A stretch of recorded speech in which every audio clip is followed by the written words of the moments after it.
것은 네가 내 말을 잘 듣고 내 언약을 지키면, 그리고 우리가 매주 함께 말씀을 드리지만 출애굽기 20장 1절에도 보면 하나님이 이 모든 말씀으로 말씀하시되, 그러니까 가장 결정적인 사건이 있을 때마다 말씀이 나와요. 그리고 로마서 3장 1절에서 2절에 보면 유대인의 나음이 많은데, 범사에 많은데 그 할례의 유익이 뭐냐, 유대인의 유익이 뭐냐, 바로 말씀을 맡았음이라. 말씀은 어떤 일부가 아니에요. 우리가 하루의 삶을 살아가는 어느 시간에 어떤 상황에서 우리가 지키고 말고 하는 그러한 일부가 아니에요. 어떤 그런 윤리적인 삶, 그런 일부의 어떤 삶이 아니에요. 말씀은 생명이고 말씀은 언약의 본질이에요.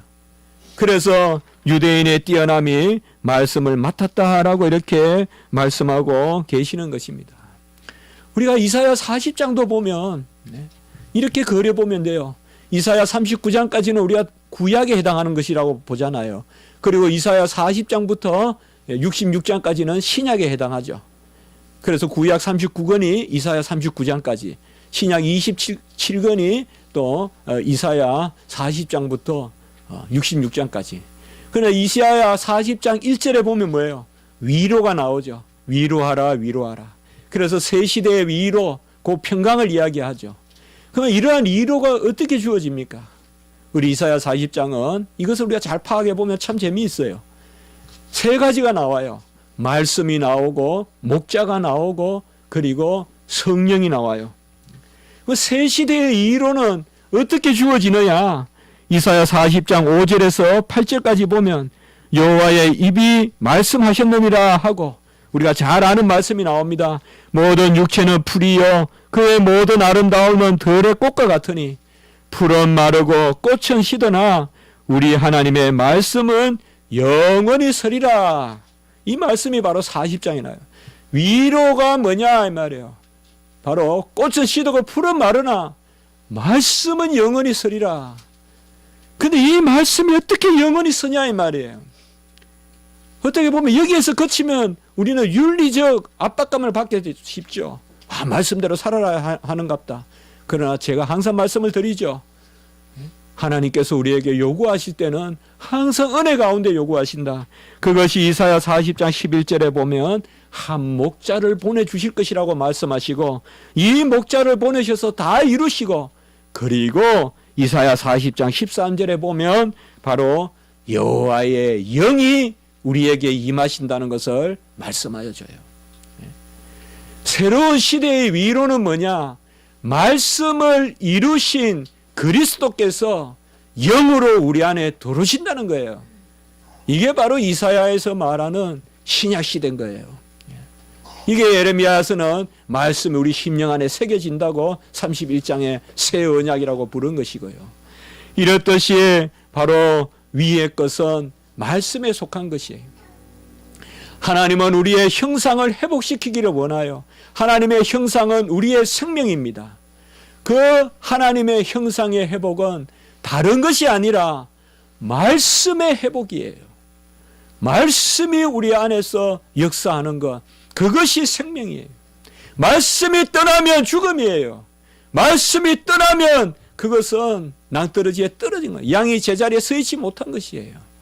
그래서 위의 것은 오늘 말씀을 비추어서 세 가지로, 위의 것은 그리스도요, 위의 것은 생명의 것이요, 위의 것은 말씀에 속한 것이다.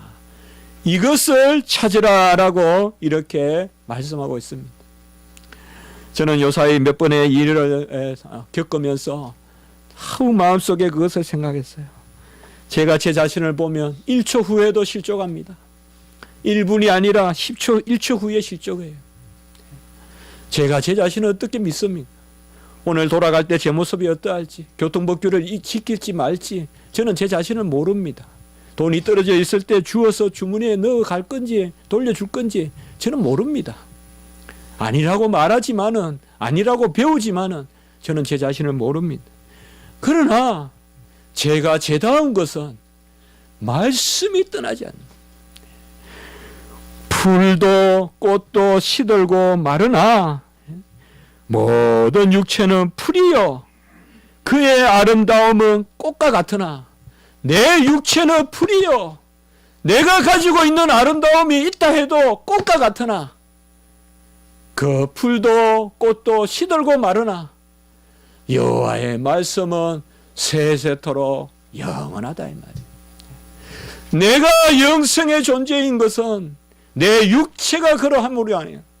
내가 가지고 있는 어떤 아름다움이 그러함으로가 아니라 내 안에 임하신 말씀, 그 영원하신 로고스, 생명의 말씀, 빛으로 내 안에 들어오신 말씀, 그 말씀이 영원하기 때문에 우리가 영존하는 것입니다.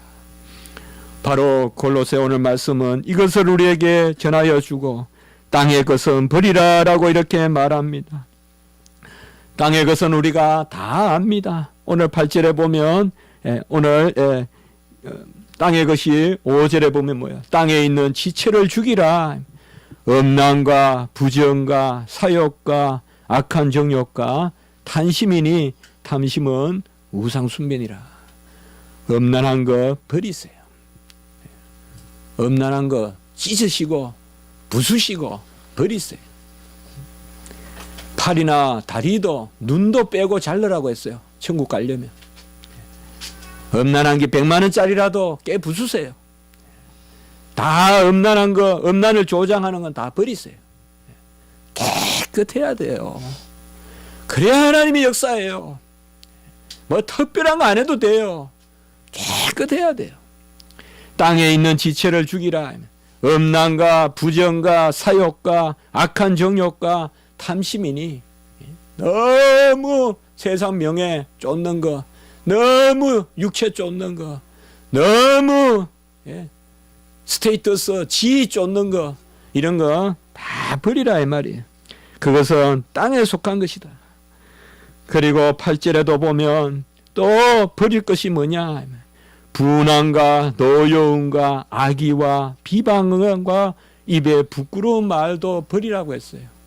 여러분, 잘못된 것을 보고 분함을 느끼는 것, 이것이 아무리 의분이라도 그 수준에 머물러 있으면 안 돼요.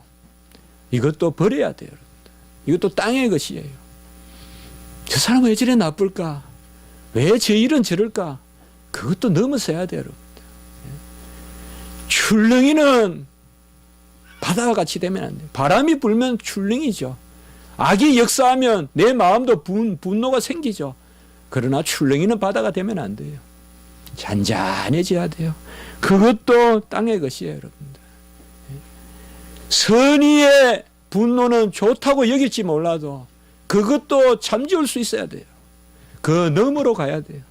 그것이 바로 땅의 것을 버리라라고 이렇게 말씀하고 있어요. 특별히 땅의 것은 골로새서 2장 8절에 보면 사람의 전통과 세상의 초등학문이고 철학과 헛된 속임수라고 했어요. 골로새서 2장 8절에 세상의 전통과 세상의 철학과 헛된 속임수도 버리라. 어떻게 보면 세상의 철학은 하나님의 교리와 가장 옆에 있을 수도 있어요. 많은 경우에. 그걸 잘 분별해야 돼요. 그것을 버리라. 무엇보다도 오늘 9절에 보면 거짓말을 하지 말라 이렇게 이야기하고 있습니다. 우리는 거짓이라면 이제 벌써 생각나죠. 같이 합시다. 거짓은 교만을 낳고 교만은 사망에 이르고. 거짓이 교만의 본질이에요. 거짓의 아비 마귀라고 요한복음 8장 44절에 말씀했잖아요. 우리 주님께서요. 이 거짓을 없애야 돼요. 거짓말하는 사람 치놓고 교만 안 하는 사람 없어요. 속이지 마세요. 있는 그대로 내놓으세요. 이걸 좀 속이면 좋을까, 좀 감추면 좋을까 하거든. 좋은지 안 좋은지 모르겠거든. 그냥 그대로 이야기 다 하세요. 욕을 얻어먹더라도 안 속이는 게 좋아요, 여러분들. 안 속이는 게 좋아요. 땅의 것은 바로 세상의 전통에 속한 것이요 초등학문이요 아까 말씀드렸죠. 골로새 2장 8절. 데카르트와 같은 생각도 초등학문이에요. 우리 성경에서 보면 초등학문이요. 땅에 속한 것은 바로 정욕과 사욕과 음란한 것이요. 땅에 속한 것은 분내는 것이요. 땅에 속한 것은 거짓말하는 것이다. 우리가 하나님의 은혜를 구하면서 이 한 해 동안 거짓을 우리가 하지 말았으면 좋겠습니다. 너무 큰 것 안 해도 돼요, 여러분들. 거짓말 하지 말고 음란하지 말고 그러면 하나님의 은혜가 임하잖아요, 여러분들. 통로를 탁 가둬 넣었는데 논에 좀 물이 막 지나가요. 어릴 때 보면. 근데 게을러서 논에 물꼬를 안 트면 물꼬를 요만큼 트면 밤새 가도 물이 땅바닥밖에 안 차요. 그러나 밤에 농부가 이제 막 가물 때 비가 오잖아요. 비가 오면 농부는 밤새 안 자요. 우리 아버지도 그런 모습을 봤어요. 막 비가 떨어지면 비가 떨어지는데 왜 나가요? 그냥 자연히 비가 찰 것 같죠. 아니에요. 비가 올 때 물꼬를 터줘야 물이 들어가요.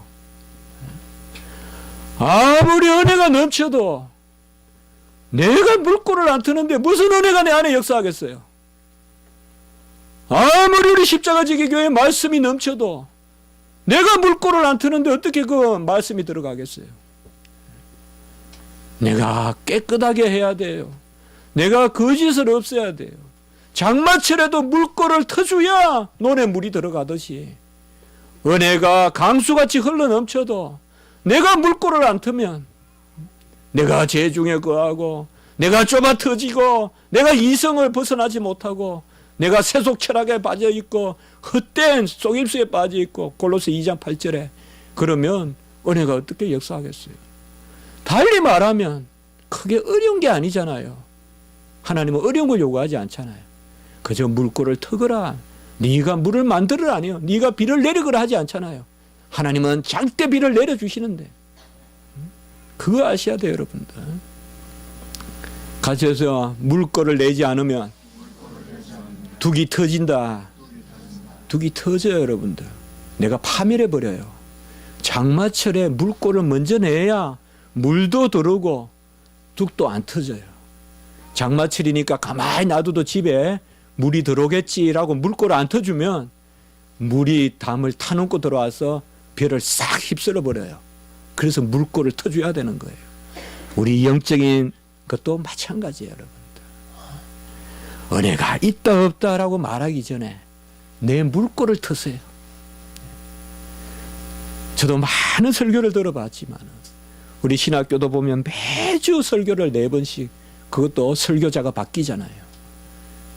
그럴 때마다 판단하고 하면 물꼬가 안 터져요. 오늘 나에게 주시는 말씀이 얼마 지금 나에게 주시는 말씀 이게 내 기도의 응답이다 생각하면서 채플 때 말씀을 들으면 다 은혜가 돼요. 은혜가 안 되는 게 없어요. 나중에는 그냥 말씀만 봐도 은혜가 돼요. 바로 그런 것입니다. 우리는 초등학문을 넘어서서 옛사람과 그 행위를 벗어버리고 오늘 3장 8절에 보면 모든 것을 벗어버리라. 같이 합시다. 너희가 이 모든 것을 벗어버리라. 이걸 너무 어렵게 생각하지 마세요. 하나님이 돕습니다. 나는 안 돼라고 말하지 말고 은혜를 구하면서 벗어버리시기 바랍니다. 잘 죽어야 부활이 있고 벗어야 새 옷을 입습니다. 잘 벗는 거 그것도 도와주십니다. 우리가 스스로 죄를 못 버립니다. 기도하면서 잘 벗으셔야 세마포를 입혀주시고 주님과 함께 잘 죽어야 영광의 부활에 동참할 줄 믿습니다. 이것이 오늘 11절에 누구에게든 임했다. 이게 복음이죠. 할렙하든 무할렙하든 헬라인이든 스구디아인이든 스구디아는 야만 기만 민족이라고 알려진 스키티아 스구디아인이든 어떤 민족에라도 이 은혜가 임했습니다. 다 버리시기 바랍니다. 오늘 버리시고 이번 주에 버리시고 다 버리세요. 물꼬를 트세요. 정결해지세요. 거짓을 버리세요. 그러면 하나님이 놀라운 은혜의 강수로 우리 애를 채워주실 줄 믿습니다. 기도드리겠습니다. 거룩하고 자비로우신 하나님 아버지, 주와 함께 나 죽고 주와 함께 나가 살아서 이제 영생의 생명이 하나님 안에 감추어져 있고 주님 오실 날 그 영광이 우리 안에 임할 것을 말씀을 통하여 배웠습니다. 오직 지식에조차 새롭게 함을 입어 새 형상으로 회복되라는 말씀을 받았습니다. 우리가 말씀에 거하게 도와주시고 모든 것을 버리게 주여 도와주시옵소서. 우리는 버릴 수도 없습니다. 잘라낼 수 없습니다. 종기를 우리는 스스로 자를 수가 없습니다. 주여 은혜의 불로 잘라주시고 성령의 금으로 잘라주시고 우리가 정결하게 되게 해 주시옵소서. 은혜가 넘치는데 그 물꼬를 트지 않아 뚝이 터지고 멸망하는 일이 없도록 도와주시고 은혜의 강수를 우리가 물꼬를 잘 터서 충만히 받아 누릴 수 있도록 주여 인도하여 주시옵소서. 구주 예수 그리스도 이름으로 감사하며 기도드리옵나이다. 아멘.